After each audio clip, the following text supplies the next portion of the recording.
right, in any file that I don't currently have now, you are going to have to come back on a different day. So I have Kevin Owens, Ernest Morales, Uriah Huffman, and Norma. They'll have to come back in the afternoon. Those are the cases that I have. Okay. Court is calling 2023 CR 5651, State of Texas versus Shalise Schnitz. Am I pronouncing your last name correctly? All right. Could I have parties announced for the record for the state? Daniel Escobar, State of Texas. Defense. Shannon Walker, Shalise Schnitz. And It's Mr. Javier Garcia. all right, is he on the case as well? Yes. All right, you want to announce for the record? Javier Garcia. All right, so I have several motions before me. The first is the motion for defense to conduct an independent analysis of the defendant's blood sample. Did y'all review that? So we need to look. My understanding of that motion is that the defense wants to get the second vial of blood taken by BCSO in this case and send it through their own lab.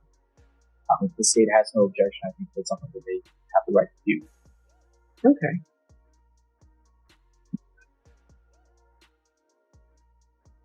All right, that will be granted. And of course, the laboratory here will have to make safeguards, and that's not in the court's purview to make safeguards for the analysis. Right, but my understanding is that White right pointing backhand index. Here's where the courtroom chess begins. Motions are like mini battles before the real fight. The defense is asking for their own blood test. Translation: we don't trust your lab. We'll check it ourselves. Is this a power move for fairness, or just a delay tactic? then to have to, whoever is announced, analyzing the blood, will have to pick up the blood from BCSO, and there will have to be a clear chain of custody. So that's something that they're going to have to do. That's correct, John. Safeguard in place. All right, everyone, you need to whisper. All right, and then the motion to inspect, examine, and test physical evidence. My understanding, Judge, is that the defense wanted in that motion to take a look and inspect the vehicles that were involved in this case. My understanding is that they are in the Bexar County, they're in Bexar County's possession, so that's something that we can try and facilitate. It's just coordinated. White right pointing backhand index. Ah, the legendary chain of custody. Basically evidence babysitting 101. If a single handoff looks sloppy, that blood test could be worthless. But here's the big question. Should every defendant get a second shot at testing, or does that just jam up the court? Everything with everyone. I know that the detective, in order for us to inspect, he has to be there. All right, so do y'all still want to keep number one where it says that you are to produce the vehicles? Because I don't know if that's the proper wording. Just make available to us for inspection, Your Honor. All right, if y'all want to put in there to make available for inspection instead of produce. This initial, Your Honor. Yes. That's the words in writing. Initial feedback.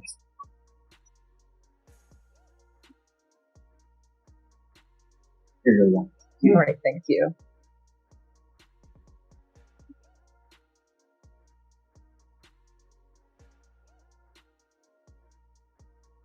All right, that will be granted. And then there's a request for no broadcasting. Is that correct? That is correct. All right. So the court has read the defense's motion, and what I can tell the defense is, number one, the court limits the number of people in the courtroom for security reasons, also for health reasons. I think everybody is aware of the brawl, for want of a better word, brawl, skirmish, or whatever that occurred in the other courtroom. As everybody is aware, there are only a limited number of deputies. I have 2 deputies in this courtroom, and we almost had another incident here today that I think would have turned quite differently if the courtroom were packed. The court must have an open courtroom to the public, and that is how the courtroom is keeping it open to the public. So I've read your motion, and that motion is denied. May I make a little bit of a record on that? Sure. And so Ms. Schnitz has some specific things that have affected her as a result of the broadcast over YouTube. And specifically, Your Honor, the open courts, one, we don't think that you need to close the courtroom to non-participants. So we object to the closing of the courtroom, which we were just made aware of this morning. So we have that objection. We think the courtroom should be open to live audience members. Ms. Schnitz is in a very particular situation. She's in a custody battle at the time, currently. And her ex-husband monitors these YouTube videos. He saves them. And White right pointing backhand index. And here comes a real curveball. Broadcasting. The defense wants a camera is gone, and you can see why. Custody battles, private struggles, even abuse claims are all on display. But here's a clash. Public's right to transparency versus a defendant's right to privacy. Where do you stand? And broadcasts her information to her friends and family and uses it in her child custody case. Additionally, Your Honor, sorry, I'm going to have Ms. Schnitz speak to that if she could. Sure. Can you raise your right hand for me, please? Do you solemnly swear on the testimony you give will be the truth and nothing but the truth, so help you God? Yes. All right, you can lower your hand, state your name for the record. Shalee Schnitz. All right, thank you. You may question. Are you concerned about being broadcast on YouTube? Yes, I'm very concerned. And can you tell the court why? I'm very concerned because my ex-husband, the husband of my daughter, who is... I'm sorry, the father of your daughter? Oh, the father, I'm sorry. Has been... he is being investigated currently for abuse of her sexual assault in numerous counts, a very, very serious situation, and he is using the YouTube videos, and he's explained that in emails to watch what is happening on court to find the location of my daughter. And so also, he used to come in person before. Yes, sir. Okay. White right pointing backhand index. This is chilling. She says her ex is stalking her through YouTube streams and twisting her testimony to hit back in custody court. Two wars at once.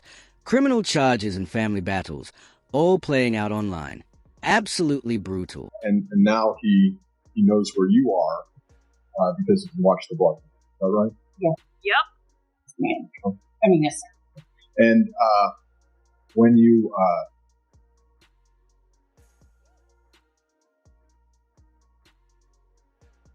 additionally, you've had to talk about your treatment situation, how you're addressing your alcohol issue. You've had to do that in open court previously, is that right? Yes, sir. And has he recorded those to your knowledge? Yes, he records those as well. And he lets other people know who are involved in the case? Yes, he lets over 20 people know and places on social media and sends it out. And that's everywhere from Governor Abbott to Joe Gonzalez to everybody that is also the principal of your daughter's school. Is that right? Yes, sir. Okay. And so at this point, don't even care. You're left with a choice of either terminating these proceedings by entering a guilty plea or continuing to be broadcast on YouTube. Yes. Okay. And that's the choice that you're currently facing. Is that right? Yep. Okay. All right. And do you want to be broadcast on YouTube? No, sir. That's very scary for me. Terrifying. Yeah, well, it's too late now. Yeah. No, that's all right. I have nothing. Any questions? Nothing to say, Judge. All right. And the court will state again, everyone is aware of the brawl, skirmish, whatever you want to call it, that took place in this courthouse recently. No less than, I think, 10 deputies or maybe more were summoned. There was a fight in the jury box where audience members came from the audience and attacked someone, and I will use the word allegedly, but I think everybody is aware of it, an inmate that was in the box. We just had what could have been a bad incident in this court today where deputies had to step in and escort somebody out of this courtroom. This is a court that needs to be open to the public. I am not going to allow people in the courtroom for safety reasons. I'm not allowing people in the courtroom unless they are a defendant, a person accused, or unless they are a witness. And those witnesses will be brought in when they are needed. The state will tell you, and other persons in this courtroom will tell you, anyone who is given victim impact, they can come in when it's time for them to give victim impact. But that is the way this courtroom will be run. So for security issues, we only have 2 deputies in a courtroom, and we have a third, sort of a third, and I say third because he's wearing his jacket, right? But he's not assigned to this courtroom. So when you think about it, right now we have 1, 2, 3, 4, 5 people in the box, and really normally only 2 deputies, and sometimes we have 10 people in the box. So the motion is denied, and we're going to come back Your Honor, on December 12th. just one other question. Could you admonish people not to record the broadcast? Oh, people, I am not in charge of broadcasting. So what happens is people will capture this event, they'll put it on other platforms. Yep. And what I can tell you, counsel, is in this courtroom with your client, I have never asked, nobody's ever asked, if I'm wrong, tell me I'm wrong. Nobody's ever asked what school her child is at or asked any of that nature. Yep. With regards to a civil case, White right pointing backhand index. And just like that, the judge slams the door. No exceptions. His reasoning, safety and transparency beat privacy every time. But here's the twist. In today's world, a YouTube stream feels more permanent than the official court record. So is justice adapting to tech or leaving defendants wide open? that's something that needs to be addressed civilly. This is a criminal court. But what happens, Your Honor, and the problem is that this is now, the YouTube broadcast is as much an official record as the court reporters. Nope. No, it's not. The court reporter's record is the official record. I made my ruling. White right pointing backhand index. The dust settles. For now. Next round. December 12th. But the bigger question looms. Does live streaming trials strengthen justice by keeping it transparent, or put lives in danger by exposing too much? Be honest. Would you want your case broadcast on YouTube? Y'all are coming back on December 12th. On December 12th, I expect everyone to have their discovery in order.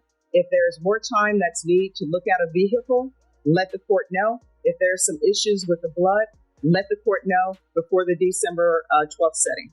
All right, Ernest Morales. Thank you, Your Honor. Will you be excused? Yes, you may be excused after you sign the reset form.